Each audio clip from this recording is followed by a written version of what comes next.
10 minutes off the top of my head. Islam Edition, Part 3. Saudi Arabia. I've talked to many people who have been there. I've talked to people who have been imprisoned there. I've talked to people who were there for work. There was a couple that I talked to once that they were, they had, and this has been 20 years ago, so I don't remember the details exactly, but this is essentially what happened. They were making root beer. Yes, root beer. A&W root beer. IBC root beer. Root beer. They were making homemade root beer in Saudi Arabia as a hobby, just a little something to do. Well, they accidentally somehow got an alcohol content in their root beer. They weren't trying to do that, but it happened. They messed up in their recipe and somehow made alcoholic root beer. And they had, a few containers of it, a few gallons of it. The Saudis found out about it, and they made them pour out all of the alcoholic root beer. They cited them. They gave them some kind of a ticket. They had to pay a fine, a fee, and they also threatened them with not jail time but prison. Now, for whatever reason, I don't remember the details again. They did not actually go to prison, but the State Department had to get involved to keep them out of prison. They had to go to trial. It was a whole big thing. They ended up leaving Saudi Arabia shortly after that, as you can imagine, and never set foot in that horrid country again. Why does this happen? Why is Iran destroyed? Why is Iraq destroyed? Why has Afghanistan been destroyed? Why is Syria in the process of being destroyed? Why is Saudi Arabia a hellhole? Why has Yemen been destroyed? Islam. It's an infection in this world. The ideology of Islam is an infection in this world. It poisons. It destroys. The Bible says that the adversary, the enemy, comes not but to steal, kill, and destroy. Guess what Islam does? It steals, it kills, and it destroys. And it has destroyed every country that it has touched. You look at what's going on right now in Europe, all across Europe. Islam spent centuries trying to get into the interior of Europe. They were only able to accomplish this in the last decade through the refugees and through immigration. London has become a hellhole because of Islam. Paris has become a hellhole. Berlin has become a hellhole. Amsterdam has become a hellhole because of Islam. You say, well, it's not really that bad. I mean, I've been there. It is that bad. It is that bad. There are no-go zones all over Europe right now that normal Europeans cannot go to because it has become a hellhole because of Islam. The police won't go in there. Sweden is the rape capital of Europe because of Islam. It's not the Swedish men saying, oh, let's go out and rape some girls. No, it's the Islamic men, the refugees there from all over the Islamic world, from Somalia, from Syria, and from other places that are going in there, and they're creating these rape gangs. Rape is a big part of Islam. It is a way to degrade your enemy. It is a way to cause submission from your enemy. They practiced rape all through the history of Islam, from the day that it started to this very day. There have been women raped because of Islam. Islam is a horrid, evil religion. It is a satanic religion, and it needs to be stopped. Now you say, but Jason, we can't stop Islam. We can't say these horrible things about Islam because it's a religion. And we have freedom of religion in this country. Let me tell you something. Our founding fathers, when they put that into the Constitution, and I'm glad that it's there, when they put that into the Constitution, they did not put it in the Constitution so that we could invite every jackrabbit religion in the world to come into the United States and practice freely.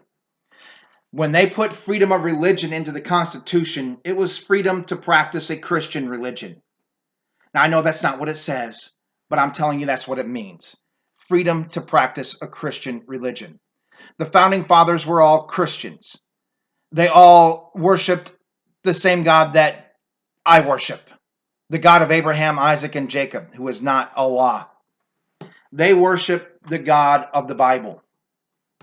Now, they were not all of them devout Baptists and Episcopalians and Catholics and what have you. They were not all devout men. And certainly some of them did not believe as I believe. And certainly all of them were not sold out to the cause of Christ. I'm not saying that at all.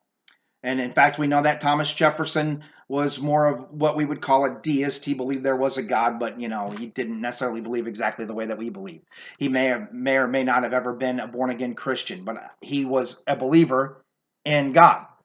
Now, we have to understand that at that time, there was no plurality like there is today. And plurality is different people, multiculturalism. I mean, you went to Boston, you went to New York in those days, and it was a bunch of European colonists running around. Pretty much all with the same ideas, the same ways of thinking, and many of them the same religion. At that time in England, as is today, the official religion of England was Anglicanism, or Episcopalianism, or the Church of England. The Church of England was the official religion. You had to be a member of the Church of England. What the Founding Fathers meant by putting the clause, the freedom of religion clause in the Constitution, which says that Congress shall make no law establishing a religion, and that's the extent of it. There, separation of church and state stuff has gone way too far in this country. Congress shall make no law abridging the freedom of religion or creating a religion. They were making sure that the United States of America didn't say everybody has to be a Presbyterian. Everybody has to be a Baptist. Everybody has to be an Episcopalian. Everybody has to be a Lutheran. They were not making a law to say that. They were making a law to say exactly the opposite, giving us the freedom to be Baptists, Presbyterians, Lutherans, Catholics, whatever. They were not making a law saying that it is okay in this country to practice any religion that you want to. Yes, I know, that's what it says, that's what it means, and that's how we interpret it today. But what they were doing was saying, we are making a law that you can practice any Christian religion that you want to. At that time, Maryland was a Catholic colony.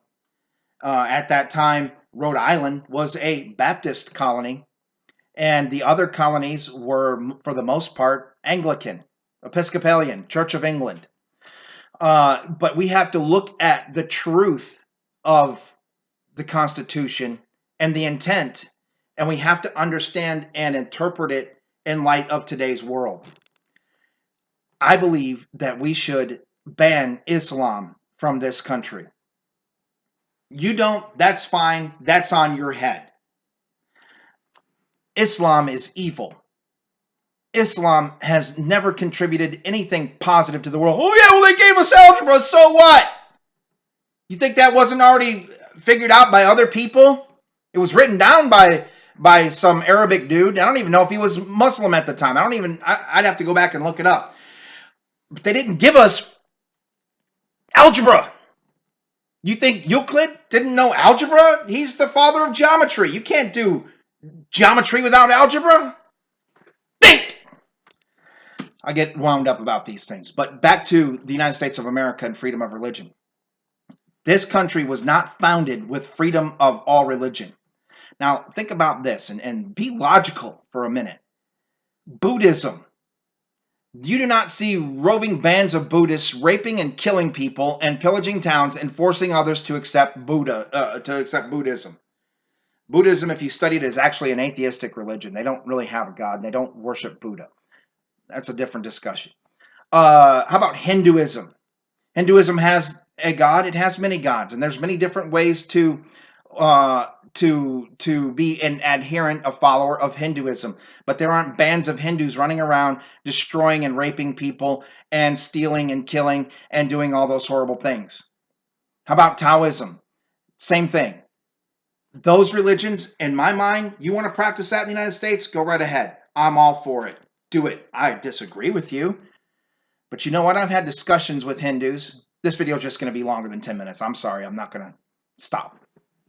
I've had discussions with Hindus Yes, I am, because it's 10 minutes off the top of my head, and there's 10 minutes. God bless you. I'm making another video.